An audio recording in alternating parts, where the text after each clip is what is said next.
दुनिया की सदाकत में तेरे नाम रहेगा, दुनिया की सदाकत में तेरे नाम रहेगा, सिद्दीक तेरे नाम से इस्लाम रहेगा। वलिस सिद्दीक रुजहानुन जलियुन अलल अगयार मिन गैर इहतिमाली। मालिका जिक्र तुगुयम के तू पाकी खुदाई, मालिका जिक्र तुगुयम के तू पाकी खुदाई, नरवम जुज़्ब गुमारा के तू अमराह नुमाई। हम दरगाह के तुजुयम, हम दरगाह के तू फूयाम, हम दरगाह के तुजुयम, हम दरगाह के तू फूयाम। हम तौहीद तुगुयम के बतौहीद सजाई। तू खुदावंद ज़मीनी, तू खुदावंद समाई, तू खुदावंद ज़मीनी, तू खुदावंद समाई, तू खुदावंद यमीनी, तू खुदावंद शिमाली। तू जनु जुबते न जुई, तू कुरद खुबते न खाई, अहदन बेजनु जुबती मालिकन काम रवाई, अहदन बेजनु जुबती मालिकन काम रवाई। हस्ते शैतान आई बेरादर दुश्मनात, हस्ते शैतान आई बेरादर दुश्मनात, गिल्ले आतिश खाखदंदर गर्दनात। चूंकि दिल में याद अल्लाह बुआत, चूंकि दिल में याद अल्लाह बुआत, देवे मलऊ यार हमराहत बुआत। আমার মুসলমান ভাইয়েরা, শয়তান আমাদের পিছনে কাজ করার কারণে ঠিক মতো আমরা আল্লাহর ইবাদত করতে পারি না। আমাদের কিছু ভুল ত্রুটি হয়ে যায়, আমাদের গুনাহ হয়ে যায়। আল্লাহ পাকের নির্দেশিত পথে আমরা না চললে, শয়তানের নির্দেশিত পথে পরিচালিত হলে আমাদের নেক কাজ হয় না, আমাদের হয়ে যায় গুনার কাজ। এই গুনার কাজ যদি আল্লাহর কোনো বান্দা করে ফেলে, এই ব্যক্তির জন্য আল্লাহ পাক পরওয়ারদিগারে আলম একটা রাস্তা, মাপ পাওয়ার রাস্তা খোলা রাখছেন। ওই মাপ পাওয়ার রাস্তাটার নাম হলো তওবা। কি নাম? তওবা। তওবার দ্বারা আল্লাহ পাক পরওয়ারদিগারে আলম তারা হয়ে যায় এই গুনাহগুলোকে ক্ষমা করাইতে হয়। তওবার মাধ্যমে এই গুনাহগুলোকে আল্লাহ পাক পরওয়ারদিগারে আলম মাফ করে দেন।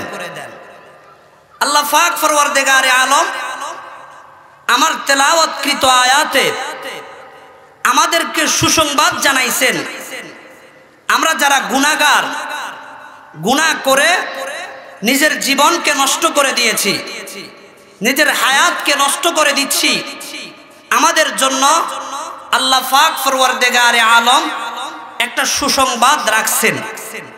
আল্লাহ রাব্বুল আলামিন কালামে হাকিমে আমার তেলাওয়াতকৃত আয়াতে আল্লাহ বলেন, ওয়াল্লাযীনা ইযা ফাআলু ফাহিশাতান আও যালামু আনফুসাহুম যাকারুল্লাহ ফাস্তাগফারু লিযুনুবিহিম ওয়া মান ইয়াগফিরুয যুনুবা ইল্লাল্লাহ। আল্লাহ পাক পরওয়ারদিগারে আলম বলেন, হে আমার বান্দা বান্দীরা, ওয়াল্লাযীনা ইযা ফাআলু ফাহিশাতান, আমার যে সকল বান্দা বান্দী শয়তানের ফান্দে পড়ে, শয়তানের ফেরিবে পড়ে, শয়তানের ধোকায় পড়ে, ইযা ফাআলু ফাহিশাতান, কোন ফাহিশা কাজ করে ফেলে, অশ্লীল কাজ করে ফেলে, অপছন্দনীয় কাজ করে ফেলে, গুনার কাজ করে ফেলে, আও যালামু আনফুসাহুম, অথবা গুনাহ করে নিজেদের উপরে জুলুম করে।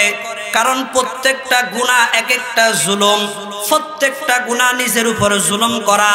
আল্লাহ পাক পরওয়ারদিগারে আলম বলেন, আমার বান্দা বান্দীরা যারা অশ্লীল কাজ করে ফেলার পর অথবা নিজের নফসের উপরে জুলুম করার পর যাকারুল্লাহ, আল্লাহ পাক পরওয়ারদিগারে আলমের কথা স্মরণ করে, আল্লাহ পাক রব্বুল আলামিনের কথা সঙ্গে সঙ্গে তার ইয়াদ হয়ে যায়।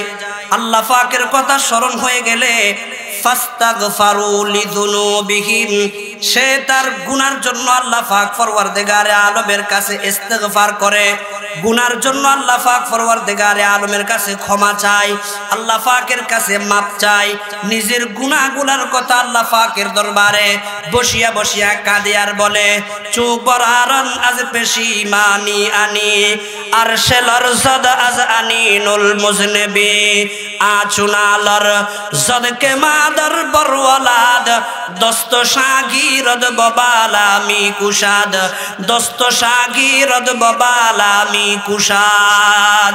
ও মুসলমান ভাইয়েরা, যখন শয়তানের প্রেমে পড়ে আল্লাহর কোন বান্দা গুনাহ করে, নিজের গুনাহগুলোর কথা স্মরণ করিয়া স্বীকার করিয়া আল্লাহ পাকের কাছে ক্ষমা চায়, কারণ ওয়া মাইয়াগফিরুয যুনুবা ইল্লাল্লাহ, গুনাহ ক্ষমা করনেওয়ালা আল্লাহ পাক ছাড়া আর কেউ নাই।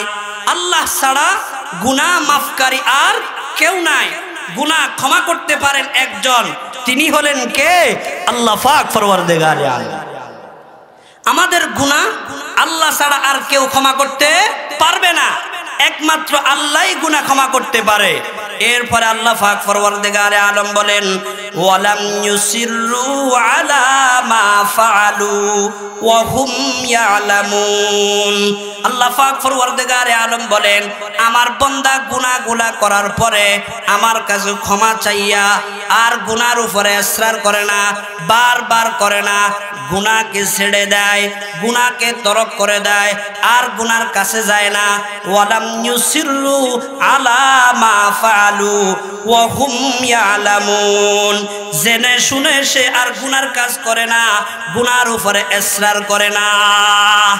যারা গুনাহ করে এরপরে অশ্লীল কাজ করে ফেলে, খারাপ কাজ করে ফেলে, আল্লাহ পাক রব্বুল আলামিন বলেন এরা গুনার কাজ করার পর কি করে?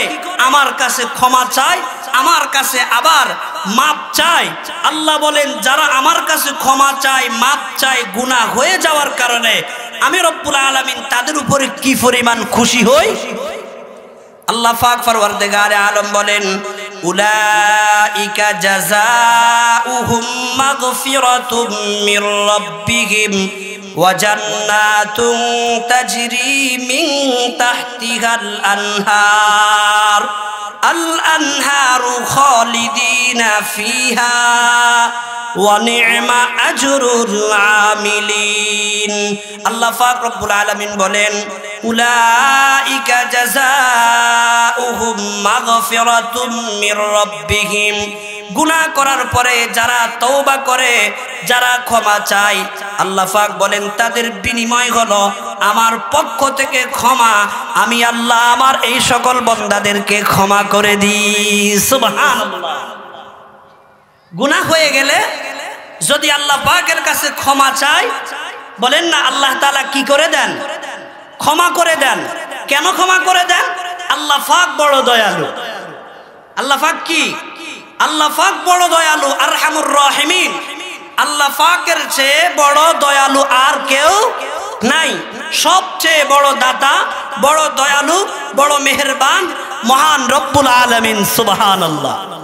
এই কারণে আল্লাহ পাক রব্বুল আলামিন বলেন বান্দা তুমি গুনাহ করার পরে যদি আমার কাছে ক্ষমা চাও, আমি রব্বুল আলামিন তোমাকে ক্ষমা করে দিব। সুবহানাল্লাহ। অন্য আয়াতে আল্লাহ বলেন কুল ইয়া ইবাদিয়াল্লাযীনা আসরাফু আলা আনফুসিহিম লা তাকনাতু মির রাহমাতিল্লাহ ইন্নাল্লাহা ইয়াগফিরুয যুনুবা জামিআ ইন্নাহু হুয়াল গফুরুর রহিম। আল্লাহ পাক পরওয়ারদিগারে আলম ডাক দিয়া বলেন হে আমার বান্দা বান্দীরা, যারা অন্যায় করে, অপরাধ করে, নিজের উপরে অত্যাচার করেছ, নিজের উপরে জুলুম করেছ, বলেন তো আমরা আমাদের নফসের উপরে জুলুম করছি কি করি নাই? কত রকমের অন্যায় করেছি, নামাজের নির্দেশ অনেক সময় নামাজ পড়ি নাই, রোজার নির্দেশ রোজা তরক করেছি। আল্লাহ পাক রব্বুল আলামিনের পক্ষ থেকে যতগুলা বিধান আমাদের উপরে আরোপিত হয়েছে, দেখা যায় মাঝে মধ্যে হলো এই বিধানগুলো আমাদের ছুটে যায়। যদি আমাদের থেকে বিধানগুলা ছুটে যায়, বলেন তো নিজের উপরে নিজে আমরা ইসরাফ করতেছি কি করি নাই গুনার মাধ্যমে? গুনাহ আমাদের হয়ে গেছে। আল্লাহ পাক ডাক দিয়া বলেন, লা তাকনাতু মির রাহমাতিল্লাহ। হে আমার বান্দা, গুনাহ করে ফেলেছো, এখন আমার রহমত থেকে তুমি নৈরাশ হইও না। মাগফিরাত দারদ উমাইদাজ লুতফেতু যাকে খুদ ফরমুদায়ে লা তাকনাতু বাহরে আলতা ফেতু বেফায়া বুয়াদ না উমাইদাজ রহমাতাত শাইতা বুয়াদ না উমাইদাজ রহমাতাত শাইতা বুয়াদ। ও মুসলমান ভাইরা, আল্লাহ পাকের রহমত থেকে নৈরাশ হয় একমাত্র শয়তান। শয়তান ছাড়া আল্লাহর রহমত থেকে কেউ নৈরাশ হতে পারে না। আমাদের জন্য আল্লাহ পাকের রহমত সব সময় উন্মুক্ত। আল্লাহ পাকের রহমত ছাড়া আমরা বাঁচতে পারি না। বজুজ রহমত পানাগে নিস্তে ইয়া রব, বজুজ রহমত পানাগে নিস্তে ইয়া রব, বজুজ গুফরা সাহারা নিস্তে ইয়া রব। আল্লাহ পাকের রহমত ছাড়া আমাদের জীবনের কোনো দাম নাই। আল্লাহ পাক ডাক দিয়া বলেন, লা তাকনাতু মির রাহমাতিল্লাহ। হে বান্দা, নিজের উপরে অন্যায় করে ফেলেছো, অত্যাচার করে ফেলেছো, আমার রহমত থেকে তুমি নৈরাশ হইও না। ইন্নাল্লাহা ইয়াগফিরুয যুনুবা জামিআ।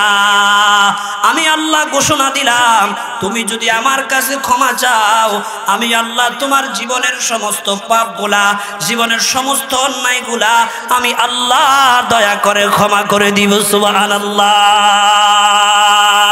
আল্লাহ পাক বলেন আমি ক্ষমা করে দিব। কেন? ইন্নাহু হুয়াল গফুরুর রহিম। আমি আল্লাহর দয়া বেশি, আমি আল্লাহর মায়া বেশি। এই কারণে আমি রব্বুল আলামিন সারে আলমের উপরে ক্ষমতাবান হওয়ার পরেও দুনিয়াতে কোনো কাফেরের বাচ্চাকে আমি না খাওয়াইয়া মারি না। ওরে দুনিয়ার বুকের মধ্যে যদি কোনো কাফেরের দাম আমি রব্বুল আলামিনের কাছে, কাফেরের উপরে আমি রব্বুল আলামিনের কাছে দুনিয়া যদি সামান্য পরিমাণে একটু দাম থাকতো, কোনো কাফেরের বাচ্চাকে না এরকম খাওয়াইতাম না। যেহেতু আমি রব্বুল আলামিন আর আমর রহিমিন, আমার দয়ার শেষ নাই, এই কারণে আমি রব্বুল আলামিন সবাইকে খাওয়াইতে আসি। সুবহানাল্লাহ। সবাইকে আল্লাহ পাক পরওয়ারদিগারে আলম দিতে আছেন, খাওয়াইতে আছেন। আল্লাহ পাক রব্বুল আলামিন যেহেতু কি আরহামুর রহিমিন, গফুরুর রহিম, এই কারণে আল্লাহ পাক বলেন, উলাইকা জাযাউহুম মাগফিরাতুম মির রাব্বিহিম। হে আমার বান্দা, তুমি যদি আমি রব্বুল আলামিনের কাছে ক্ষমা চাও, নিজের গুনার কথা স্বীকার করো, আমি আল্লাহ ঘোষণা দিলাম, আমি আল্লাহ তোমারে ক্ষমা করে দিব। সুবহানাল্লাহ। শুধু ক্ষমা করব তা নয়, এরপরে আল্লাহ বলেন, ওয়াজান্নাতুন তাজরি মিন তাহতিহাল আনহার আল আনহারু খালিদিনা ফিহা। আল্লাহ পাক ডাক দিয়া বলেন, তোমাকে আমি আল্লাহ এমন জান্নাত দিব যেই জান্নাতের তলদেশে নহর প্রবাহিত থাকবে। সুবহানাল্লাহ। আল্লাহ বলেন ক্ষমাও করব এবং এমন জান্নাত দিব যেই জান্নাতের তলদেশে কি থাকবে? নহর প্রবাহিত থাকবে। খালিদিনা ফিহা। হে আমার বান্দা, তুমি চিরকালের জন্য চিরস্থায়ীভাবে জান্নাতের ওই জায়গায় তুমি বসবাস করবা। সুবহানাল্লাহ। আল্লাহ পাকের কাছে ক্ষমা চাইলে আল্লাহ পাক ক্ষমাও করে দেন এবং আল্লাহ পাক বলেন তোমার জন্য আমার কাছে জান্নাত রয়েছে, এমন জান্নাত যেই জান্নাতের তলদেশে কি আছে? নহর প্রবাহিত আছে। এরপরে আল্লাহ ডাক দিয়া বলেন, ওয়া নি'মা আজরুল আমিলিন। যারা আমল করে, যারা উত্তম আমল করে, দুনিয়ার বুকের মধ্যে নেক কাজ করে, তাদের প্রতিদান, তাদের বিনিময় কতই না উত্তম। সুবহানাল্লাহ। যারা নেক কাজ করে, ভালো আমল করে, তাদের বিনিময় কতই না উত্তম। তাদেরকে উত্তম বিনিময় দিবেন কে বলেন? আল্লাহ তাআলা। এই কারণে হাদিসের মধ্যে আসছে, রাসূল করিম সাল্লাল্লাহু আলাইহি ওয়াসাল্লাম ইরশাদ করেন, হে আমার উম্মতের নরনারীরা, গুনাহ করার পর কেউ যখন আল্লাহ পাকের কাছে তওবা করে, ক্বালা রাসূলুল্লাহ সাল্লাল্লাহু আলাইহি ওয়াসাল্লাম আত্তাইবু মিনাজ যামবি কামাল্লা যামবালা। আল্লাহর নবী ডাক দিয়া বলেন, উম্মত, যারা গুনাহ করার পরে তওবা করে এরা এমন হয়ে যায় কেমন যেন তাদের গুনাহই হয় নাই। সুবহানাল্লাহ। গুনাহ করার পর তওবা করলে আল্লাহ পাকের কাছে লোকটা এমন হয়ে যায় কেমন যেন তার কি হয় নাই, বলেন না, গুনাহই হয় না। আজকে আমরা গুনাহ করতে ভালোবাসি, তবে তওবা করতে জানি না, তওবা করিও না। তওবা করা আমাদের কাছে অপছন্দনীয়, অথচ তওবা করলে আল্লাহ পাক খুশি হন না নারাজ হন? খুশি হন। আল্লাহ বলেন, ওয়াতুবু ইলাল্লাহি জামিআন আইয়ুহাল মুমিনুনা লাআল্লাকুম তুফলিহুন। আল্লাহ পাক রব্বুল আলামিন বলেন, হে আমার বান্দা বান্দীরা, তোমরা আমার কাছে তওবা করো। ওয়াতুবু ইলাল্লাহি জামিআ, হে আমার বান্দা বান্দীরা, তোমরা সবাই আমি রব্বুল আলামিনের কাছে তওবা করো। আইয়ুহাল মুমিনুনা লাআল্লাকুম তুফলিহুন। আমি আল্লাহ কথা দিলাম, আমি আল্লাহ ঘোষণা দিলাম, আমি আল্লাহ তোমাকে সাকসেস করব, তোমাকে সফল করে দিব। সুবহানাল্লাহ। তোমাকে সফল করে দিব। তোমার জীবনে সফলতা আসবে, তোমার জীবনে ব্যক্তিগত জীবনে সফলতা আসবে, পারিবারিক জীবনে সফলতা আসবে, আন্তর্জাতিক জীবনে সফলতা আসবে, ব্যবসা উন্নতি হবে।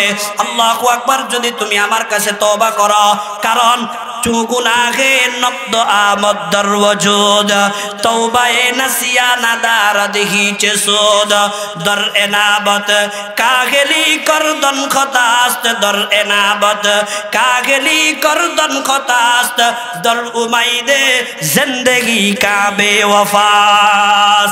আল্লাহর আরেফ বলেন, হে আল্লাহর বান্দা, গুনাহ করতে তুমি ভালোবাসো, তওবা করাকে এত অপছন্দ মনে করে কেন? তওবা করো। আল্লাহর নবী দৈনিক আল্লাহর পয়গম্বর আল্লাহ পাকের কাছে তওবা ইস্তিগফার করতেন 70 বারের উপরে। সুবহানাল্লাহ। হাদিসে আসছে নবী আলাইহিস সালাম 100 বার পর্যন্ত আল্লাহ পাকের কাছে তওবা ইস্তিগফার করতেন। আমরা নবীর উম্মত হইয়া এত গুনাহ করার পরেও বলেন তো আমার আপনার তওবা আছে? নাই। আমাদের তওবা নাই। আমাদের সারাক্ষণ মন চাহি জিন্দেগি, মনে যেমনে চাই এমনে চলি, কিন্তু আল্লাহ পাকের কাছে সিলিন্ডার কথা আমরা ভুলে যাই। দেখেন, আল্লাহর বান্দা যখন নিজের গুনার কথা স্বীকার করিয়া আল্লাহ পাকের কাছে তওবা করে, আল্লাহ পাক পরওয়ারদিগারে আলম কি পরিমাণ খুশি হন এবং ওই লোকটার মর্যাদা আল্লাহ পাক পরওয়ারদিগারে আলম কি পরিমাণ বাড়ান। আমি ছোট্ট একটা ওয়াকিয়া আপনাদেরকে শুনাই। আল্লাহর পয়গম্বর যখন মক্কা নগরী থেকে মদিনায় গেলেন, মদিনায় যাওয়ার পর আল্লাহর পয়গম্বরের সাথে অনেক সাহাবী মক্কা নগরী ত্যাগ করে মদিনায় চলে গেছেন। সুবহানাল্লাহ। নবীর মহব্বত আছে না নাই? আমাদের তো নবীর মহব্বত বছরে একদিন 12 রবিউল আউয়ালে নবীর মহব্বত দেখা যায় কারো কারো মাঝে, কিন্তু অন্য সময় মহব্বত দেখা যায় না। সাহাবায়ে কেরাম নবীজিকে মহব্বত করতেন নিজের জীবন থেকে, নিজের প্রাণ থেকে, এর চেয়েও বেশি নবী আলাইহিস সালামকে মহব্বত করতেন। বলেন না সুবহানাল্লাহ। নবীর জন্য কি ছিল? ভালোবাসা ছিল, প্রেম ছিল, মহব্বত ছিল। আমার মুসলমান ভাইয়েরা, আল্লাহর পয়গম্বর যখন মক্কা থেকে মদিনায় গেলেন, নবী আলাইহিস সালামের সাথে মক্কা থেকে অনেক সাহাবী মদিনায় চলে গেলেন। মদিনায় যাওয়ার পর অনেকের ঘর বাড়ি নাই, অনেকের জায়গা জমি নাই, খাওয়ার মতো কোনো ব্যবস্থা নাই, থাকার মতো কোনো ব্যবস্থা নাই। সাহাবীদের অবস্থা অত্যন্ত করুণ হয়ে গেছে। সাহাবীদের অবস্থা অত্যন্ত সাংঘাতিক মারাত্মক হয়ে গেছে। আল্লাহর পয়গম্বর সাহাবায়ে কেরামকে ঠিক মতো খাবার দিতে পারে না, ঠিক মতো থাকার জায়গা দিতে পারে না। এরপরও সাহাবায়ে কেরাম আল্লাহর দ্বীন ছাড়ে নাই। সুবহানাল্লাহ। আল্লাহ পাকের উপরে ঈমান আনছে, এমন ভাবে ঈমান সাহাবায়ে কেরামের দিলের ভিতরে গাঁথিয়া গেছে, খাওয়ার নাই, দাওয়ার নাই, কিছুই নাই, এরপরও আল্লাহ পাকের উপরে ভরসা করে বসে আছেন। আল্লাহর পয়গম্বর দেখলেন মক্কা থেকে আগমনকারী একজন সাহাবী, যার নাম হযরতে সাঈদ ইবনে আব্দুর রহমান রাদিয়াল্লাহু তাআলা আনহু। এই লোকটার থাকার মতো কোনো জায়গা নাই, বসবাসের মতো কোনো জায়গা নাই। আল্লাহর পয়গম্বর মদিনার একজন আনসারী সাহাবী, নাম তার সালাবাতুল আনসারী রাদিয়াল্লাহু তাআলা আনহু। এই সালাবাতুল আনসারী রাদিয়াল্লাহু তাআলা আনহুকে ডাকলেন, ডাক দিয়া বলেন, হে সালাবা, এই সাঈদ ইবনে আব্দুর রহমানের মদিনার মধ্যে কিছুই নাই, আমি চাইতেছি সালাবারে তোমার সাথে সাঈদ ইবনে আব্দুর রহমানকে ভাই ভাই বানায় দেওয়ার জন্য। তোমরা দুজন মদিনার মধ্যে বসবাস করবা ভাই ভাই হিসাবে, তুমি তার ভাই, সে তোমার ভাই, এই ভাই ভাই হইয়া তোমরা মদিনায় জীবন যাপন করবা, তুমি রাজি আছো কিনা? হযরতে সালাবাতুল আনসারী রাদিয়াল্লাহু তাআলা আনহু ডাক দিয়া বলেন, ইয়া নবী আল্লাহ, ইয়া রাসূলুল্লাহ, নবী গো, আপনি আমাকে নির্দেশ দিতেছেন, আমি নির্দেশ পালন করব না, তা হতে পারে না। আপনি আমাকে বলতেছেন সাঈদ ইবনে আব্দুর রহমানকে আমার ভাই বানায় নেওয়ার জন্য, অবশ্যই আমি তাকে ভাই বানায় নিতে রাজি আছি। সুবহানাল্লাহ।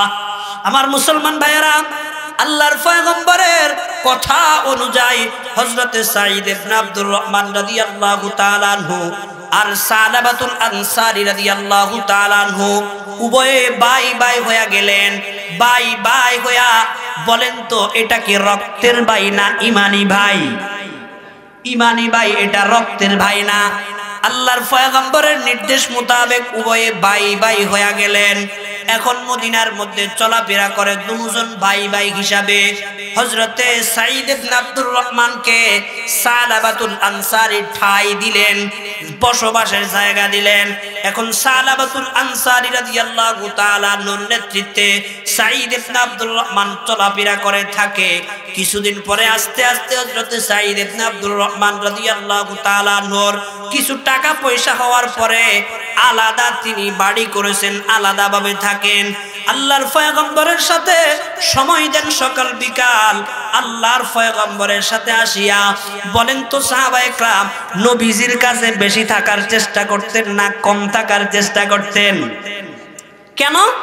আজ হুজুরে সালেহা সালেহ শাফি, আজ হুজুরে সালেহা সালেহ শাফি, ওয়ারনাশিনী বাবদা তালেহ শাফি।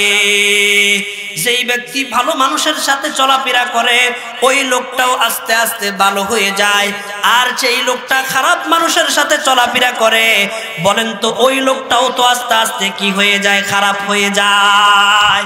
এই কারণে কি করা দরকার? কার সাথে চলাফেরা দরকার? সোহবতে সলে তোরা সলে কুনাদ, সোহবতে সলে তোরা সলে কুনাদ, সোহবতে তলে তোরা তলে কুনাদ। এক জমানা সোহবতে বা আউলিয়া, বেহতর আজ সদ সালাত বেরিয়া। কবি বলেন নেককার লোকের সংস্রবে থাকলে নেককার হয়, বদকার লোকের সংস্রবে থাকলে বদকার হয়। সাহাবায়ে কেরাম আল্লাহর পয়গম্বরের সাথে থাকতেন, নবী আলাইহিস সালামের থেকে আখলাক শিখছেন, দ্বীন শিখছেন, ইসলাম শিখছেন, ঈমান শিখছেন। আমার মুসলমান ভাইয়েরা, সময় অতিবাহিত হইতে হইতে এক পর্যায়ে নবম হিজরি হয়ে গেছে। নবম হিজরির মধ্যে আল্লাহর পয়গম্বর জীবনের শেষ যুদ্ধ, নাম হলো গজওয়ায়ে তবুক। কি নাম? গজওয়ায়ে তবুক। এটা নবম হিজরিতে অনুষ্ঠিত হয়েছে। আল্লাহর পয়গম্বর এলান করে দিলেন, আমার সাহাবীরা, এই যুদ্ধের মধ্যে তোমরা আমার সাথে অংশগ্রহণ করতে হবে। সাহাবায়ে কেরাম প্রস্তুতি নিয়ে নিলেন আল্লাহর পয়গম্বরের সাথে যুদ্ধে যাওয়ার জন্য। আল্লাহর নবী হযরতে সাঈদ ইবনে আব্দুর রহমান রাদিয়াল্লাহু তাআলা আনহুকে ডাক দিয়া বলেন, সাঈদ, আমার সাথে তুমি রণাঙ্গনে যেতে হবে, তবুকের ময়দানে যেতে হবে, আমাদের সাথে বেঈমানদের সাথে যুদ্ধ হবে। সাঈদ ইবনে আব্দুর রহমান ডাক দিয়া বলেন, ইয়া নবী আল্লাহ, আপনি যুদ্ধে যাবেন আর আমি সাঈদ যুদ্ধে যাব না, তা হতে পারে না। আপনার সাথে যুদ্ধে যাওয়ার জন্য আমি প্রস্তুত আছি। সুবহানাল্লাহ। আশিকা সাদিক কুনাই জারায়ে ফেদা, আশিকা সাদিক কুনাই জারা পেদা, মারহাবা সদা আশিকা বর মারহাবা। আল্লাহর পয়গম্বর সাঈদ ইবনে আব্দুর রহমান রাদিয়াল্লাহু তাআলা আনহুকে যুদ্ধে যাওয়ার জন্য বলার সঙ্গে সঙ্গে তিনি রেডি হয়ে গেছেন। এই দিক দিয়া সাঈদ ইবনে আব্দুর রহমানের বাড়ি ঘর আছে, বউ বাচ্চা আছে, কিছু গরু ছিল, ছাগল ছিল, এগুলা দেখাশোনা করার জন্য কারো দরকার আছে না নাই বলেন? দরকার আছে। সাঈদ ইবনে আব্দুর রহমান রাদিয়াল্লাহু তাআলা যুদ্ধে যাবেন, এই সবগুলোর জিম্মাদারি কাকে দিয়া যাবেন? এক পর্যায়ে ভাই সালাবাতুল আনসারী রাদিয়াল্লাহু তাআলা নুকে ডাক দিলেন, ডাক দিয়া বলেন, ভাই রে, আমি তো জিহাদের ময়দানে চলে যেতে হবে, আল্লাহর পয়গম্বরের সাথে আমি যুদ্ধের ময়দানে যেতে হবে। এখন তোমার কাছে আমার নির্দেশ হলো, আমার বাড়িঘর তুমি দেখাশোনা করবা, কূপ থেকে পানি আনতে হবে, তুমি একটু পানি আনিয়ে দিও। আমার গরু ছাগল রয়েছে, এগুলো তুমি দেখাশোনা করবা। আমার অবর্তমানে আমার যা কিছু আছে এগুলোর খেয়াল তুমি রাখবা। রাজি আছো কিনা? আমার মুসলমান ভাইয়েরা, কিতাবের মধ্যে লিখতেছে হযরতে সালাবাতুল আনসারী ডাক দিয়া বলেন, ভাই রে, আমি তোমার সমস্ত কাজগুলা করতে রাজি আছি, তুমি আল্লাহর দ্বীনের জন্য চলে যাও। তোমার বাড়ি ঘরের দেখাশোনা, বাজার সদাই থেকে শুরু করে সবগুলো আমি সালাবা সম্পন্ন করব। সুবহানাল্লাহ। কারণ কেউ যখন আল্লাহর দ্বীন কায়েমের জন্য চেষ্টা করে, তার ফ্যামিলির খোঁজ খবর রাখা এটা আমাদের দায়িত্ব কিনা বলেন? দায়িত্ব। এজন্য কেউ যদি দাওয়াত ও তাবলীগের মেহনতে চলে যায়, তার বাড়ির খোঁজ খবর রাখবেন, রাখার চেষ্টা করবে। আমার মুসলমান ভাইয়েরা, হযরতে সাঈদ ইবনে আব্দুর রহমান রাদিয়াল্লাহু তাআলা আনহু আল্লাহর পয়গম্বরের সাথে জিহাদের ময়দানে চলে গেলেন। এই দিক দিয়া সাঈদ চলে যাওয়ার পর সালাবাতুল আনসারী রাদিয়াল্লাহু তাআলা আনহু ওনার বাড়ির সমস্ত কিছু দেখাশোনা করে, ঘরের কাজগুলো সম্পন্ন করে, কূপ থেকে পানি আনে দেয়, গরুর খামার, ছাগলের খামার যা রয়েছে ইত্যাদির দেখাশোনা করে। মুসলমান ভাইয়েরা আমার, সময় যাইতেছে। একদিন বলে হযরতে সালাবাতুল আনসারী রাদিয়াল্লাহু তাআলা আনহু ঘরের ভিতরে প্রবেশ করলেন। ঘরের ভিতরে প্রবেশ করার পরে দেখতে পেলেন হযরতে সাঈদ ইবনে আব্দুর রহমানের স্ত্রী ঘরে আছে, আর কেউ ওই ঘরের মধ্যে নাই। মুসলমান ভাইয়েরা আমার, কোন বেগানা নারী পুরুষ যখন এক ঘরের মধ্যে থাকে, এক জায়গার মধ্যে থাকে, ওখানে যদি তৃতীয় কোনো ব্যক্তি না থাকে, আল্লাহর পয়গম্বর ডাক দিয়া বলেন, কানা সালিতাহুমা শাইতান। আল্লাহর পয়গম্বর বলেন, তৃতীয় ব্যক্তিটা হলো শয়তান। আল্লাহর পয়গম্বরের সাহাবী সালাবাতুল আনসারী আর সাঈদ ইবনে আব্দুর রহমানের স্ত্রী একই ঘরের মধ্যে, এখানে তৃতীয় কোনো ব্যক্তি নাই। তাহলে নবীর কথা অনুযায়ী তৃতীয় ব্যক্তি হয়ে গেছে কে? শয়তান। এই শয়তান হযরতে সালাবাতুল আনসারী রাদিয়াল্লাহু তাআলা আনহুকে প্ররোচনা দিতে লাগলো, ওনাকে আল্লাহু আকবার প্রতারণা দিতে শুরু করেছে। ডাক দিয়া বলেন, সালাবা, আজীবন তো সাঈদের খেদমত করে গেলা, সাঈদের স্ত্রীটাকেও কখনো তুমি দেখো নাই, সাঈদের স্ত্রীটা অত্যন্ত সুন্দর, আজকে কেউ না, এই মুহূর্তে তোমাকে কেউ দেখবে না, এই মুহূর্তে যদি পর্দাটাকে একটু সরায়া দিয়া সাঈদ ইবনে আব্দুর রহমানের স্ত্রীটাকে একবারের জন্য তুমি দেখতে পারো, তুমি বড় সার্থক, তুমি সার্থক হয়ে যাবে, তুমি সফল হয়ে যাবে। বলেন তো, এই প্ররোচনা দিল কে? কেন? শয়তান আমাদের দোস্ত না দুশ্মন? হাসতে শাইত আই বেরাদার দুশ্মনাত, গেলে আতেশ খাগাদান্দার গর্দানাত, চুকে দিল বে ইয়াদে আল্লাহ গত বুয়াদ, দেওয়ে মালউ ইয়ার হামরা গত বুয়াদ। ও মুসলমান ভাইয়েরা, যেই মুহূর্তে হযরতে সালাবাতুল আনসারী রাদিয়াল্লাহু তাআলা নূর দিলের ভিতরে শয়তান প্ররোচনা দিতে লাগলো, এক পর্যায়ে সালাবাতুল আনসারী রাদিয়াল্লাহু তাআলা শয়তানের প্ররোচনায় পরিচিত হইয়া চিন্তা করলেন, এই মুহূর্তে কেউ আমাকে দেখবে না, আমি যদি একটু সাঈদ ইবনে আব্দুর রহমানের স্ত্রীটাকে দেখে নিতে পারি, আমি বড় সার্থক হয়ে যাব, আমার সমস্ত কামনা বাসনা পূরণ হয়ে যাবে। যেই মুহূর্তে তিনি পর্দাটাকে একটু খুলে সাঈদ ইবনে আব্দুর রহমানের স্ত্রীর দিকে তাকালেন, মুসলমান ভাইয়েরা আমার কিতাবের মধ্যে লেখছে সাঈদ ইবনে আব্দুর রহমানের স্ত্রীর চেহারার দিকে তাকানোর সঙ্গে সঙ্গে হযরতে সালাবাতুল আনসারী রাদিয়াল্লাহু তাআলা আনহু আর নিজেকে টিকায় রাখতে পারলেন না। হযরতে সালাবাতুল আনসারী রাদিয়াল্লাহু তাআলা আনহু এমনিতেই ঘরের ভিতরে ঢুকে গেলেন পর্দার ওপারে চলে গেলেন। যাইয়া হযরতে সাঈদ ইবনে আব্দুর রহমানের স্ত্রীর হাত চেপে ধরলেন। হাত চেপে ধরে হযরতে সাঈদ ইবনে আব্দুর রহমানের স্ত্রীর উপরে ঝাঁপায়া পড়তে শুরু করলেন। হযরতে সাঈদ ইবনে আব্দুর রহমানের স্ত্রী তিনি দেখলেন এই মুহূর্তে ওনাকে বাঁচানোর মতো কেউ নাই, ঘরের মধ্যে আর কোনো তৃতীয় ব্যক্তি নাই। তাই তিনি বড় পেরেশানি পড়ে গেলেন, কি করা যায়। চিন্তা করতে লাগলেন, জীবনে কখনো আমার সতীত্ব নষ্ট করি নাই, আজকে যদি আমার সতীত্ব নষ্ট হয়ে যায় কিয়ামতের ময়দানে আল্লাহ পাকের সামনে আমি কি জবাব দিব, আল্লাহ পাক যদি আমারে জিজ্ঞেস করে আমি কি উত্তর দিব। এই কারণে তিনি বড় প্যাঁচের মধ্যে পড়ে গেলেন। চিন্তা করে দেখলেন হযরতে সালাবাকে কোন রকম এখান থেকে বিরত রাখা যায় কিনা। কিন্তু সালাবাতুল আনসারী রাদিয়াল্লাহু তাআলা আনহু এমন ভাবে তিনি লেগে গেলেন, আল্লাহু আকবার, এমন ভাবে তিনি জোর করা শুরু করেছেন। মহিলা একরকম নৈরাশ হয়ে গেছে। মহিলা এবার নৈরাশ হইয়া সালাবাতুল আনসারীকে ডাক দিয়ে বলেন, ও সালাবা, তোমার ভাই আমাকে তোমার কাছে আমানত রাইখা গেছেন, তোমার ভাইয়ের আমানত তুমি যে নষ্ট করতেছো, কিয়ামতের ময়দানে মুসিবতের সময় আল্লাহ পাকের সামনে কি জবাব দিবা।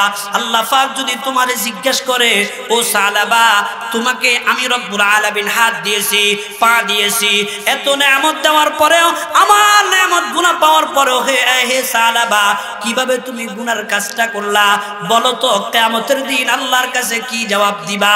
এই কথা শোনার সঙ্গে সঙ্গে সালাবাতুল আনসারী রাদিয়াল্লাহু তাআলা আনহুর শরীরের মধ্যে একটা কাঁপ সৃষ্টি হয়ে গেছে। সঙ্গে সঙ্গে ওনার পাকের কোরআনের ওই আয়াতটি, আল-ইয়াউমা নাখতিমু আলা আফওয়াহিহিম ওয়া তুকাল্লিমুনা আইদিহিম ওয়া তাশহাদু আরজুলুহুম বিমা কানু ইয়াকসিবুন, রোজে মাশর হর নেহা ফায়দা শাওয়াদ, रोज़े माशर हर निगाह फ़ायदा शवाद, हमसे खुदा हर मुजरिमा रुसवा शवाद, दस्तफा बद हद गवाही az boya बरपसादे ऊब पेशे मुस्ता, दस्तगोयद मंचुनी दस दीदाम, लब्बगोयद मंचुनी बूसीदाम, लब्बगोयद मंचुनी बूसीदाम, चश्मगोयद दीदाये सोये आराम, गोश গুয়াদ চিদাম সামরুল কালাম। কিয়ামতের ময়দানে হাত বিপক্ষে সাক্ষী দিবে, পা বিপক্ষে সাক্ষী দিবে, চক্ষুগুলো বিপক্ষে সাক্ষী দিবে। এই কথা যখন ওনার দিলের ভিতরে গেঁথে গিয়েছে, সঙ্গে সঙ্গে সালাবাতুল আনসারী সাঈদ ইবনে আব্দুর রহমানের স্ত্রীকে ছেড়ে দিলেন। হাত ছেড়ে দিয়ে এবার চিন্তা করতে শুরু করলেন, হাই আমি কি করলাম, আমি তো শয়তানের জালের মধ্যে আবদ্ধ হয়ে গেছি। करीमा बेबख्शाए बरहाल मा के हस्तम असीरे कमंदे हवा, नदारी में गैरस तू पर याद रस তুই আসিয়ারা খাতা বখশবাস। আল্লাহর কাছে এবার চিন্তা করতে শুরু করলেন, হাই আমি কি করলাম, নিজের নফসের উপরে অত্যাচার করে ফেলেছি, জুলুম করে ফেলেছি। এই কথা ওনার স্মরণ হওয়ার সঙ্গে সঙ্গে সাঈদ ইবনে আব্দুর রহমানের ঘর থেকে তিনি বেরিয়ে গেলেন। বেরিয়ে এবার চিন্তা করলেন, মদিনায় কেমনে যাব, মদিনার মানুষ আমাকে কি বলবে, যেই বড় অপকর্ম আমি করে ফেলেছি, এই অপকর্মের জন্য মদিনার মানুষ আমাকে কি বলে। যতক্ষণ পর্যন্ত আল্লাহ আমারে ক্ষমা না করবে ততক্ষণ পর্যন্ত আর মদিনায় ফিরে আসবো না। এই কথা চিন্তা করে তিনি মদিনা থেকে বেরিয়ে চলে গেলেন। যাইতে যাইতে একেবারে বিশাল বড় একটা পাহাড়ের উপরে চলে গেলেন। মদিনার এরিয়া থেকে বের হইয়া বড় একটা পাহাড়ের উপরে উঠে গেলেন। পাহাড়ের উপরে উঠিয়া এবার আল্লাহ পাকের কাছে কান্না শুরু করলেন, ইয়া আল্লাহ চুবরারন আজ পেশিমানি আনি, চুবরারন আজ পেশিমানি আনি, আর আসে লরসদ আজ আনিনুল মুজনবি আচুনা লরসদ কে মাদার বরওয়ালাদ দস্ত শাগিরদ বাবালামি কুশার। ও মুসলমান ভাইরা, এবার কান্নাকাটি শুরু করেছেন কার কাছে? জোরে বলেন না কার কাছে? আল্লাহ পাকের কাছে যখন কান্নাকাটি শুরু করেছে, এই দিক দিয়ে হযরতে সাঈদ ইবনে আব্দুর রহমান তিনিও তবুকের ময়দান থেকে বাসায় ফিরে আসলেন। বাসায় ফিরে আসার পরে স্ত্রীকে জিজ্ঞাসা করলেন, প্রিয়তমা আমার ভাই সালাবা কোথায়? স্ত্রী কথাটাকে গোপন রাখিয়া সঙ্গে সঙ্গে বলে নাই, ডাক দিয়া বলেন, দেখলাম তোমার ভাই এই পথ দিয়ে অমুক জায়গার দিকে চলে গিয়েছে, যাও তুমি তোমার ভাইয়ের খোঁজ খবর নাও। আমার মুসলমান ভাইয়েরা কিতাবের মধ্যে লিখতেছে সাঈদ ইবনে আব্দুর রহমান চলে গেলেন ভাইয়ের খোঁজে। যাইতে যাইতে অনেক দূর যাওয়ার পরে দেখলেন বিশাল বড় পাহাড়। এই পাহাড়ের উপরে উঠে গেছেন হযরতে সালাবাতুল আনসারী। উনি কান্না করতেছেন, চিৎকার করতেছেন আর আল্লাহর কাছে ফরিয়াদ করতেছেন, তওবা করতেছেন। এটা দেখা হযরতে সাঈদ ইবনে আব্দুর রহমান রাদিয়াল্লাহু তাআলা আনহু ভাইয়ের কাছে চলে গেলেন। যাইয়া বললেন, ভাই যা করছস হয়ে গেছে, এখন চলো মদিনায় চলো। হযরতে সালাবাতুল আনসারী ডাক দিয়া বলেন, ভাই রে, আমি আমার এই চেহারা মদিনার লোককে আর দেখাবো না, কারণ যেই পাপ আমি করে ফেলেছি মদিনার মানুষ আমাকে মাফ করবে না। যতক্ষণ পর্যন্ত আল্লাহর পক্ষ থেকে আমি মাফ না পাই ততক্ষণ পর্যন্ত আমি মদিনায় ফিরে যাব না।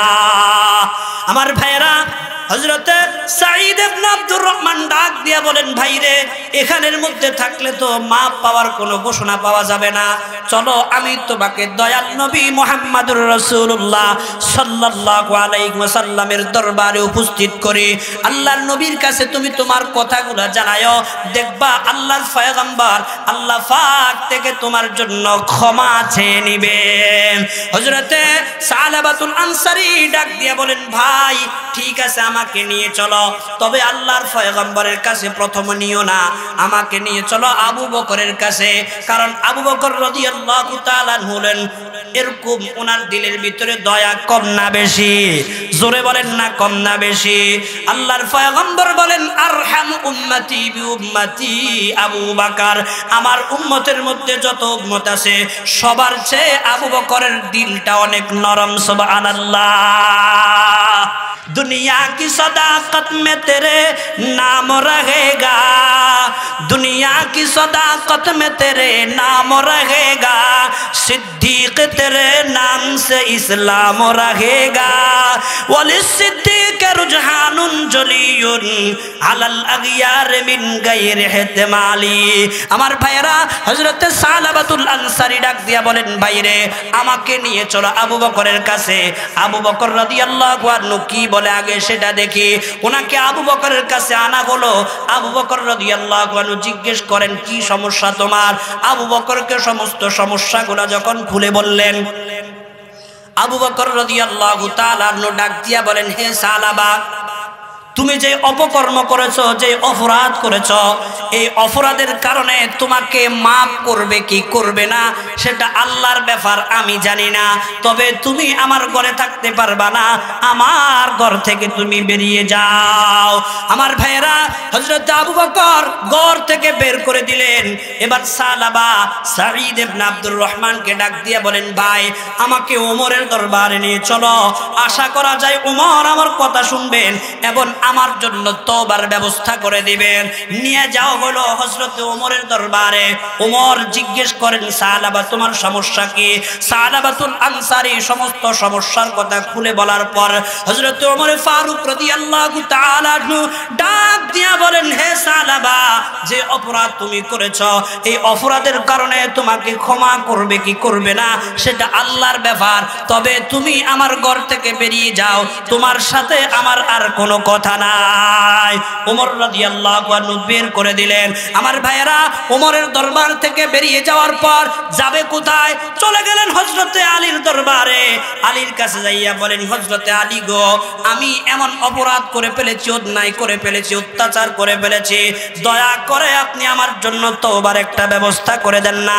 হযরতে আলী রাদিয়াল্লাহু তাআলা সমস্ত বৃত্তান্ত শোনার পরে ডাক দিয়া বলেন, হে সালাবা, যে অপকর্ম তুমি করেছো এই অপকর্মের জন্য আল্লাহ তোমারে ক্ষমা করবে কি করবে না সেটা আল্লাহর ব্যাপার, তবে তুমি আমার বাড়ি থেকে বেরিয়ে যাও। আবু বকর বিদায় করে দিয়েছে, ওমর বিদায় করে দিয়েছে, আলীও বিদায় যখন করে দিল, হযরতে সালাবাতুল আনসারী চিন্তা করলেন এই মুহূর্তে আমার করণীয় কি। মনে করেছি আল্লাহর নবীর কাছে যাব না, কিন্তু না যাইয়া তো এখন আর উপায় নাই। চলে গেলেন আল্লাহর পয়গম্বরের কাছে। বলেন তো আল্লাহর পয়গম্বরের দরবারটা নরম না গরম? নরম দরবার।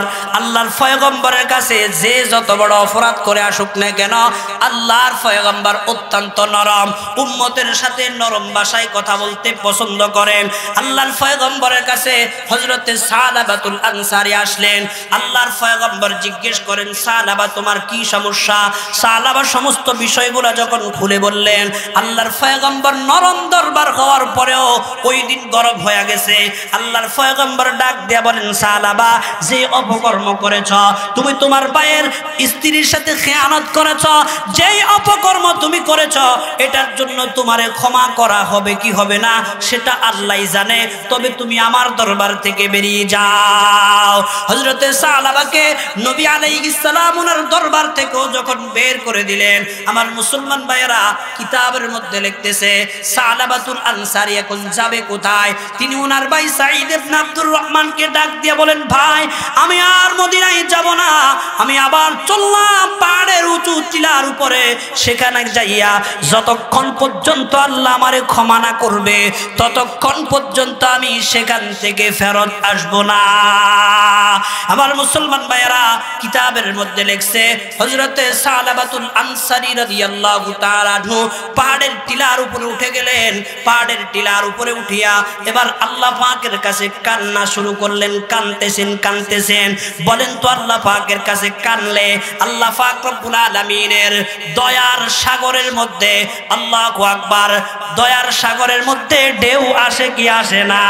চুবরারন আজ পেশিমানি আনে আরশেল আরজদ আজ আনিনুল মুজনবি আচুনালর জদকে মাদার বরওয়ালাদ দস্ত শাগিরদ বাবালামি কুশাদ। আল্লাহর বান্দা যখন আল্লাহর কাছে কান্না শুরু করলেন, আল্লাহ পাক পরওয়ারদিগারে আলম এত বেশি খুশি হয়ে গেছেন। সালাবাতুল আনসারী এত মারাত্মক অপরাধ করার পরেও আল্লাহ পাক তো আরহামুর রাহিমিন, দয়ার সাগর, করুণার আধার, আল্লাহ পাক রব্বুল আলামিন জিবরাইলকে পাঠিয়ে দিলেন আল্লাহর পয়গম্বরের কাছে।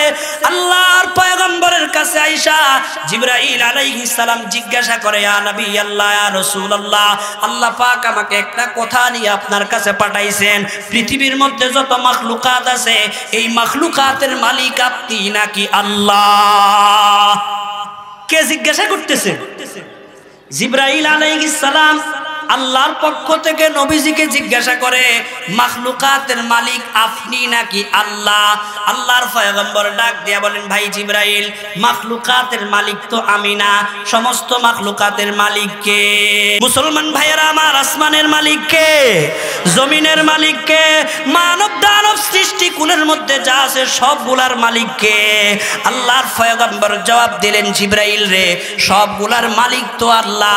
এবার জিবরাইল আলাইহিস সালাম বলেন, সবগুলার মালিক যদি আল্লাহ হয়, এই সালাবাতুল আনসারী আপনার কাছে আসতে তওবার নিয়তে, আপনি তার তওবাটাকে গ্রহণ না করিয়া কিভাবে আপনি তাকে ফেরায়া দিলেন? ইয়া নবী আল্লাহ, ইয়া রাসূলুল্লাহ, আল্লাহ পাক আমাকে এখন পাঠাইছে। আল্লাহ পাক রব্বুল আলামিন সালাবাতুল আনসারী রাদিয়াল্লাহু তাআলা নূর কাঁদার কারণে, আল্লাহ পাকের কাজার কারণে আল্লাহ পাক রব্বুল আলামিন এত বেশি খুশি হয়ে গেছেন। আল্লাহ পাক খুশি হইয়া ওনার তামাম জিন্দেগীর সমস্ত গুনাহ মাফ করে দিয়েছেন। চু গুনাহে নক্ত আমদ দরওয়াজুদ তওবায়ে নাসিয়া নাদার দেহিচে সুদ দর এনাবত কাগেলি করদন খতাস বর উমাইদে জিন্দেগি কাবে ওয়াফাস। আমার মুসলমান ভাইরা, সালাবাতুল আনসারীকে যখন আল্লাহ পাক ক্ষমা করে দিলেন, আল্লাহর পয়গম্বর শোনার পরে হযরতে আবু বকরকে ডাকলেন, ওমরকে ডাকলেন, আলীকে ডাকলেন, ডাক দিয়া বলেন আমার সাহাবীরা, সালাবাকে তো আল্লাহ ক্ষমা করে দিয়েছে, এই মর্মে আল্লাহ আমার কাছে আয়াত নাজিল করেছে, সালাবা কোথায় আছে, সালাবাকে আমার কাছে নিয়ে আসো। হযরতে সালমান ফারসি ডাক দিয়া বলেন ইয়া নবী আল্লাহ, সালাবা কোথায় আছে, সালাবাকে আনার দায়িত্বটা আমাকে দেন। আল্লাহর পয়গম্বর 5 জন সাহাবীকে দায়িত্ব দিলেন। এই 5 জন সাহাবী এশারের নামাজের পরে হযরতে সালাবাতুল আনসারীর খুঁজে বেরিয়ে গেলেন। যাইতে যাইতে দেখলেন মদিনার একেবারে একটা পাহাড়ি এলাকা, এই পাহাড়ি এলাকায় দিনের বেলাও কেউ যায় না ভয়ে। এই পাহাড়ের উঁচু টিলার মধ্যে আল্লাহু আকবার সিজদার মধ্যে পড়ে আছেন সালাবাতুল আনসারী। আল্লাহর পয়গম্বরের এই প্রিয় সাহাবী হযরতে সালাবাতুল আনসারী সেখানের মধ্যে সিজদায় পড়িয়া আল্লাহ পাকের কাছে নিজের গুনাহ ক্ষমা চায়। সুবহানাল্লাহ। আল্লাহর পয়গম্বরের প্রিয় সাহাবী এই 5 জন সাহাবী সালাবাকে খোঁজ করে পায় না। এলাকার মানুষকে জিজ্ঞেস করলো, এলাকার লোকেরা সালাবাতুল আনসারী নামক কোন ব্যক্তিকে তোমরা চিনো কিনা? এলাকার মানুষ জানায়া দিল সালাবাতুল আনসারী নামক কাউকে আমরা চিনি না, তবে এই পাহাড়ের টিলার উপরে একটা লোক আছে, যেই লোকটা কাঁদার কারণে আমাদের হরিণগুলা খাবার খায় না, আমাদের ঘোড়াগুলা খাবার খায় না, আমাদের গরুগুলা খাবার খায় না, ওই লোকটাও কান্নাকাটি করতেছে, আর আমাদের এই চতুষ্পদ প্রাণীগুলা তার সাথে সুর মিলায়া তারাও কান্নাকাটি করতে আছে। এখন সাহাবীদের বুঝতে আর বাকি রইল না, অবশ্যই লোকটা সালাবাতুল আনসারী হবেন। সেখানে চলে গেলেন, যাইয়া সালাবাতুল আনসারীকে পাওয়ার পরে ডাক দিয়া বলেন সালাবা, আল্লাহর পয়গম্বরের কাছ থেকে আমরা আসছি, আল্লাহর পয়গম্বর তোমার উপরে এত বেশি খুশি হয়েছেন, আল্লাহ পাক খুশি হইয়া তোমার নামে পবিত্র কালামের একটা সূরার আয়াত নাজিল করে দিয়েছেন, আল্লাহ তোমারে ক্ষমা করে দিয়েছেন, চলো আমাদের সাথে মদিনায় চলো। সালাবাতুল আনসারী রাদিয়াল্লাহু তাআলা আনহু সাহাবীদের সাথে মদিনায় আসতেছিলেন। মদিনায় আসতে আসতে ফজরের সময় হয়ে গেছে। আল্লাহর পয়গম্বর ফজরের নামাজ পড়ানোর জন্য মসজিদে নববীর ভিতরে ঢুকলেন। ঢুকার পরে আল্লাহর পয়গম্বর তিলাওয়াত করতেছেন আল্লাহকুমুত তাকাসুর। হঠাৎ দেখলেন বিকট একটা আওয়াজ শোনা যায়। নবী আলাইহিস সালাম এরপরে তেলাওয়াত করলেন হাত্তা যুরতুমুল মাকাবির।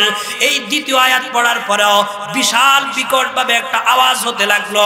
আল্লাহর পয়গম্বর তাড়াতাড়ি নামাজ শেষ করে যখন দেখতে পেলেন সালাবাতুল আনসারী রাদিয়াল্লাহু তাআলা আনহু দাঁড়ানোর থেকে তিনি পড়ে এখন আল্লাহু আকবার ওনার নাকে দিয়ে মুখ দিয়ে এরকম পানি ঝরতে শুরু করেছে।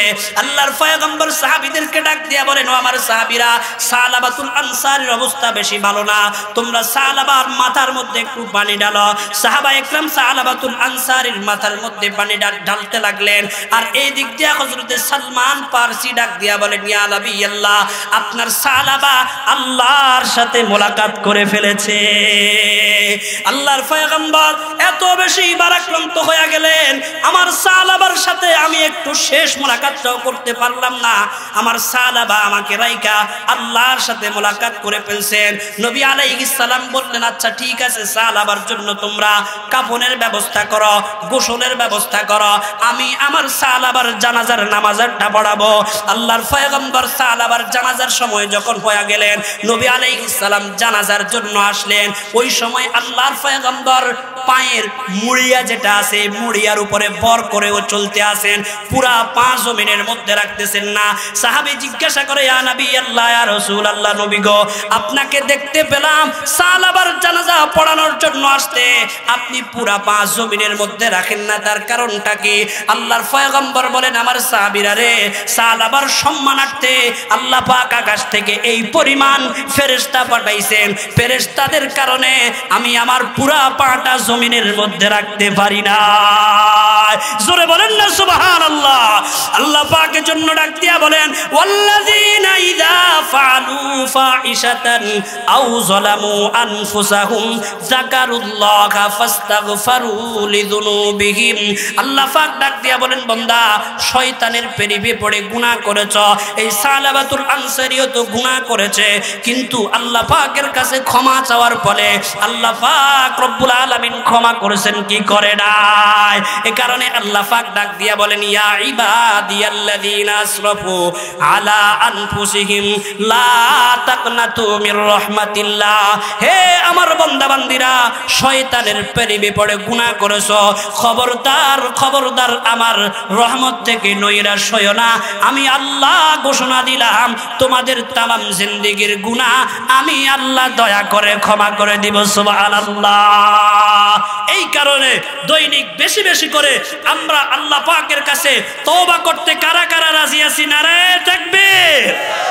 আল্লাহ আমাদেরকে সারা জীবন আল্লাহ পাকের বিধানগুলো মেনে চলার, আল্লাহর কাছে তওবা করার, খাঁটি দিলে তওবার করার তৌফিক দান করুন। আমিন। ওয়া আখিরু দাওয়ানা আনিল হামদুলিল্লাহি রাব্বিল আলামিন।